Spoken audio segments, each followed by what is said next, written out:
A while back, a young man from India asked me for advice. He was 20 years old and wanted to achieve financial freedom through investing. It's a good question and also a terrible one. It's good because you're young, with a ton of time to either squander or use to do the right things. It's terrible because the question itself reveals a certain impatience, a craving for a fast track. And this world of ours is always full of the most ingenious traps for those looking for shortcuts. So, my advice is to first throw a bucket of cold water, ice cold. They wake you up in an instant. Water on that beautiful get rich quick blueprint in your head. You all love hearing us old guys tell stories about the past, thinking there are some secrets hidden in there. And yes, it's true. I made my fortune in the stock market, and so did Warren. Abrupt, you have to understand a brutal reality. Our era was a golden age. It wasn't that we had some extraordinary wisdom. It was because we were walking on a freshly paved, incredibly wide, open highway. World War II had just ended. The world was rebuilding, and America was like a giant growth engine, roaring ahead. The stock market back then was practically a generous gift to anyone with a brain and a little patience. An average pre-tax return of 10% a year. That was pretty much the market's default setting.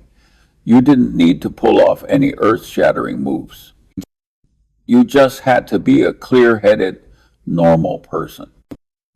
Yes, normal, a word that, in today's crazy world, has become a rare quality.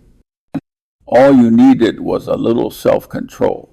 Don't spend every dime you make on the latest Cadillac or other useless consumption. It's what we used to call living within your means.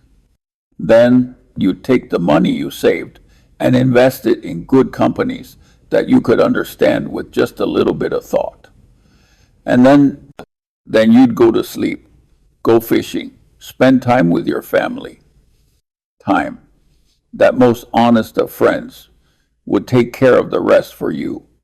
Wealth is like a snowball.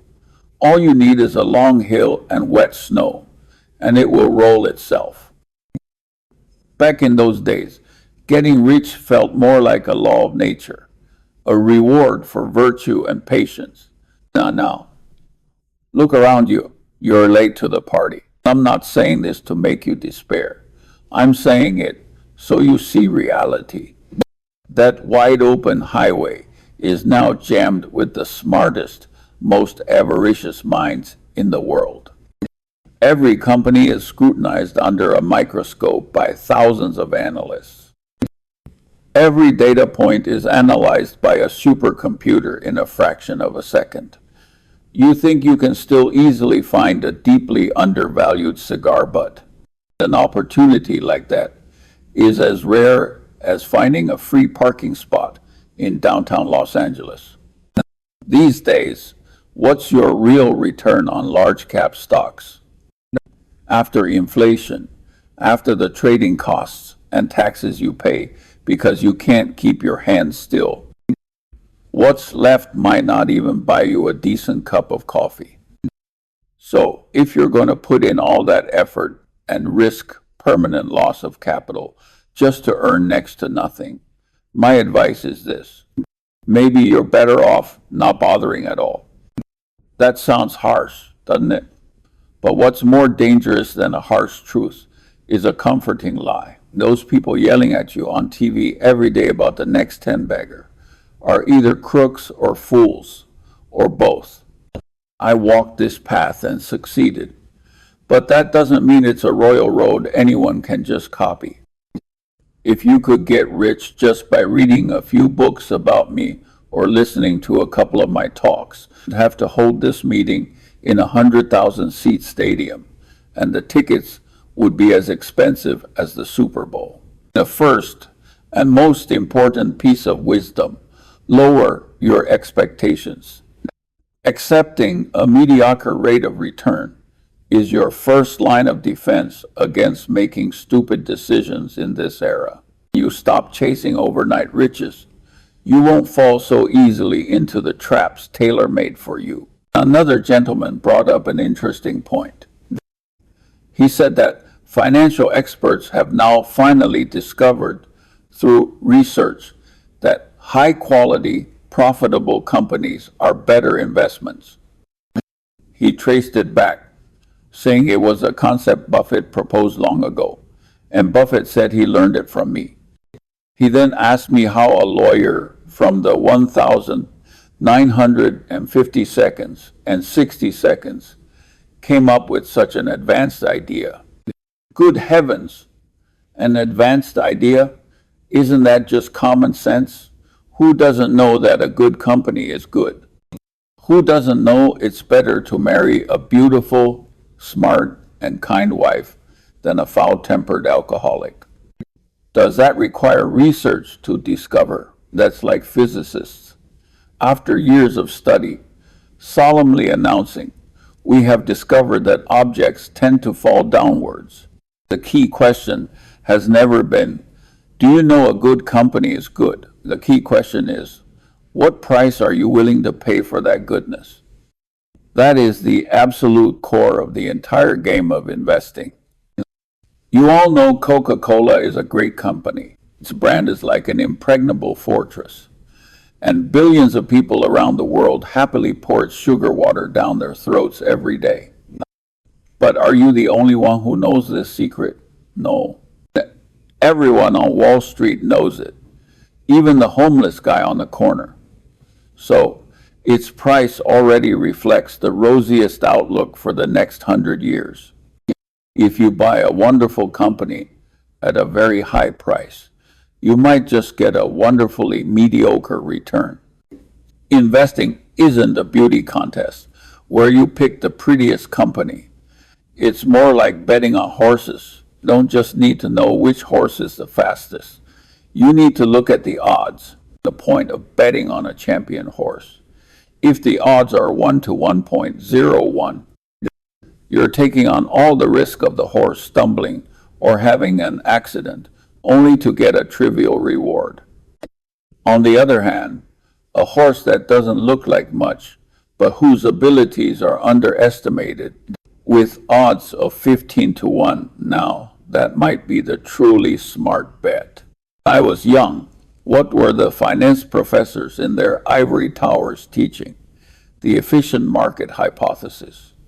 They would solemnly tell generation after generation of students that the market is perfectly efficient, that all information is already reflected in the price, and therefore, no one can consistently and systematically beat the market. They built this seemingly impenetrable theoretical fortress with complex mathematical formulas. But what did I see out there in the real world, in Omaha? I saw people who spent their lives studying horse racing. They knew the bloodlines, the horse's condition, the jockey's habits, the characteristics of different tracks. And they could actually consistently beat the house rake at the racetrack. I knew that those so-called finance professors had never even been to a racetrack. They were just scribbling on a blackboard, creating a beautiful but flawed world that was completely detached from reality. They were spouting nonsense. So why was I able to grasp the idea of buying good companies earlier than those professors? Because I never believed their BS in the first place. I'm lucky I never went to business school when I was young. It would have filled my head with so much junk that I'd have spent half my life trying to clean it out. My way of thinking has always been simple. When someone told me there was a talking snake in the Garden of Eden, my gut reaction was that something wasn't right. I may not have any remarkable talents in this life, but when it comes to detecting utter nonsense, I do have a little knack for it. So, you want to succeed in investing and in life? Then first learn to identify and stay away from all the BS. whether it comes from academia, the media, the so-called experts. When a theory sounds too perfect and contradicts your basic observations of the real world, it's probably wrong. After all this, you might think Charlie Munger is some kind of genius. No, that's a misconception I have to correct. My IQ is probably higher than half the people in this room, but it's definitely lower than the other half. The same goes for Warren. I don't have any extraordinary intellect. So, where does our advantage lie? I think it comes down to two main things. First, we're just a little bit better than most people at trying not to be stupid. This is a very, very important distinction. You see, most people in the world are busy trying to be smarter, trying to catch the next big thing, trying to make some earth-shattering prediction. Their life is a constant uphill climb in pursuit of brilliance. The exact opposite. Every day, I think, where might I make a stupid mistake today? My philosophy on life is more like a journey of dodging traps. My hero, the German mathematician Carl Jacobi, had a saying, I followed my whole life. Invert, always invert. You want to know how to have a happy life? Let's invert the question. What leads to a miserable life? Well, the answers are simple. Being unreliable, blaming others for your problems, envy, betrayal, drug addiction, getting into massive, unpayable debt. Okay, so if you just systematically avoid all that stuff, you're already well on your way to a happy life. Investing is the same. You want to know how to make money? I'm more interested in how can we lose a lot of money? The answers are obvious. Investing in things you don't understand at all. Using too much leverage. Blindly following the herd. Buying when the market is euphoric and selling when it's panicking. Trading frequently. Being unable to tolerate long periods of boredom and waiting. Okay, so if you build a system that rigorously avoids these fatal errors, making money almost becomes a natural byproduct. Everyone else is trying to be clever. I'm just trying not to be an idiot. It sounds simple, right? Now, what's so hard about not being stupid? But the truth is, in a real world filled with greed, fear, and all sorts of cognitive biases, being consistently not stupid is extremely difficult. It requires you to fight your own human nature. It requires you to build a powerful mental framework. That brings me to my second point. We have a lattice work of mental models. You can't expect to solve all problems with just one tool. If all you have is a hammer, everything looks like a nail. A lot of so-called experts are like that. The economist tries to explain everything with supply and demand. The psychologist explains everything with childhood trauma. They are all men with only a hammer. You, on the other hand, must have in your head the core ideas from all the important disciplines. You need to understand compound interest and permutations from mathematics. You need to understand tipping points and critical mass from physics. You need to understand evolution and ecosystems from biology. And of course, you absolutely have to understand the 20 or 30 important cognitive biases from psychology. These nuggets of wisdom from different disciplines are like a grid formed by countless intersecting nodes. You encounter a problem, like, should I invest in this company? You can place it on this mental lattice work for examination. You'll look at its financial statements from an accounting perspective. That's the basics. Then, from a psychological perspective, you'll analyze whether the company's product leverages principles like scarcity or social proof. Is the management being blinded by incentive cost bias. Is the market's enthusiasm for it a result of deprival superreaction tendency? Next, you'll look at it from a microeconomic angle. Does it have a moat? How long can its scale advantages last? Finally, you could even think about it from the perspective of the second law of thermodynamics. A closed system eventually tends toward entropy. So how much energy does this company need to constantly input to maintain its order and growth? That is multidimensional, holistic thinking. It allows you to see things others can't. It helps you stay calm when everyone else is euphoric, and spot opportunities when everyone else is wailing in despair. This way of thinking is 100 times more important than any single investment technique. It will not only make you a better investor, but also a wiser, more insightful human being. So, stop asking me for investment tips. Go read. But don't just read books on investing. History, psychology, biographies, physics, biology. Go build your own latticework of mental models. It's hard. It takes a lifetime of effort, but it's the only right way. Do two things, and you'll be a winner in life.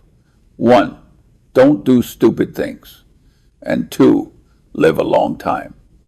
As long as you live long enough and don't do anything dumb, compound interest, the eighth wonder of the world will naturally work its magic for you. Someone asked me what huge, unexpected changes or risks might happen in the future, and which industries will be hit. A young man, I have to tell you a fact. In the next 50 years, if no major disasters happen, that would be the truly unexpected thing. The last few decades have been too smooth, abnormally so. Human history has never been a straight upward line. It's filled with wars, plagues, famines, financial collapses, and all sorts of madness. Just happen to be living in a relatively brief window of peace and prosperity. Disasters will certainly come. Will it be another world war? A more virulent pandemic? A technological revolution that completely upends the current order? Or a black swan we've never even imagined? I don't know. And let me tell you, anyone who claims they do know is full of it. Mulling over these things all day is useless, except for giving you anxiety and insomnia. You have to learn to mentally accept this fundamental uncertainty. When you invest, you must factor in the possibility of a major disaster. What does that mean? It means you must always maintain a sufficient margin of safety. Your portfolio has to be robust enough to withstand a massive shock without collapsing. Don't put all your eggs in one basket, and certainly don't bet your life savings with high leverage. But outside of investing in your daily life, don't think about it so much. Just live your life. Benjamin Franklin said it well, and I love this quote. Keep your eyes wide open before marriage, half shut afterwards. You have to learn to keep one eye half shut when it comes to those huge macro disasters that are beyond our control and may or may not happen. What's coming will come. You can't dodge it.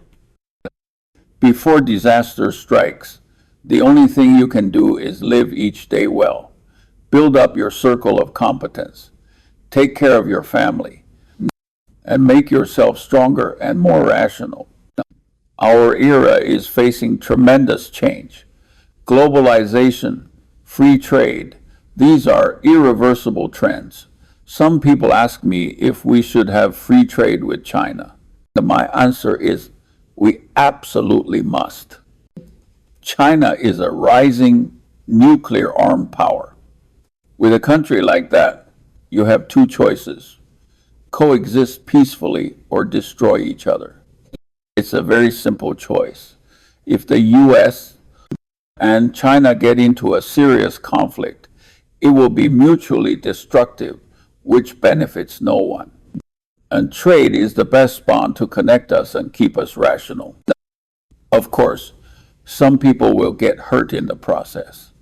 The auto worker in Detroit might lose his job due to competition from Asia. It's cruel, but it's the inevitable price of social progress. Some groups will always decline while others rise.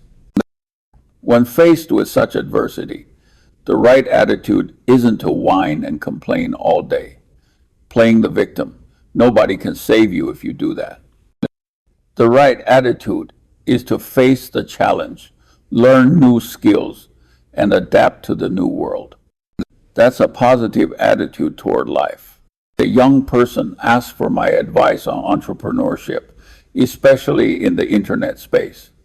You're asking the wrong guy. Using computer science to manage large-scale networks is a whole new world.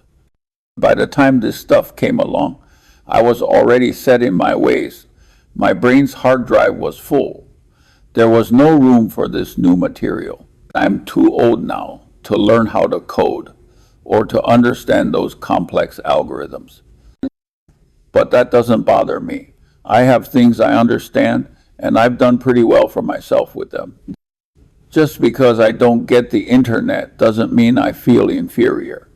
They have their world, and I have mine. It's like that amazing daredevil who walked a tightrope across Niagara Falls. Incredible, and I have sincere admiration for him, but I have absolutely no desire to be in his line of work.